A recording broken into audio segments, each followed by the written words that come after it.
घरे ना जा।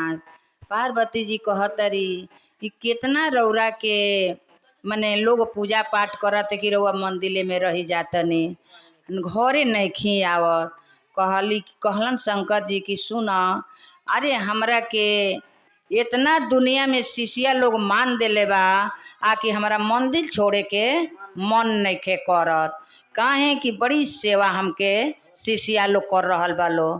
तो कहली कि ठीक बाटे, लेकिन अब का कहीं रौरा के, लेकिन हमहू अब चलत नहीं मंदिरवा में कि केतना राउर शिष्या बालो आ छोड़त नहीं खेलो।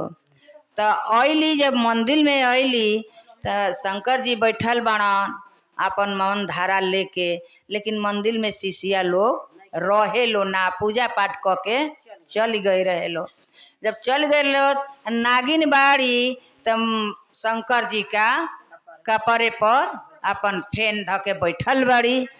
त कहतरी पार्वती जी की ना कहीं, हम कहतनी कि यहाँ सब कहतनी शंकर जी के हमके शिष्या लोग इतना मान जन कैले बालो कि मंदिर हमरा छोड़े के मन नहीं के करत।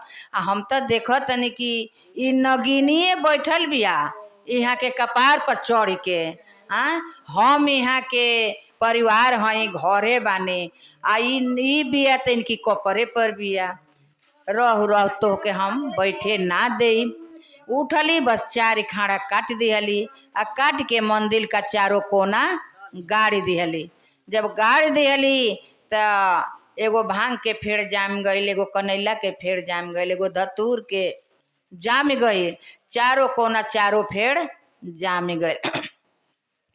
वही दिन शंकर जी अब मन अलन पूजा करे तो उनका मन थोर हो गई कि तब बुझाता कि पार्वती जी कोनो ऐसा घटना क दिले बाड़ी, हमारा नगिनी के काट के न पता क दिले बाड़ी।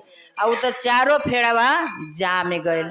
तब देखी जनता जितना आवे, जनता जितना आवे तो चारों फेड़वा फुलाइल रहे, तो ऊपर से उतार उतार शंकर जी की कपड़े पर चढ़ा दे।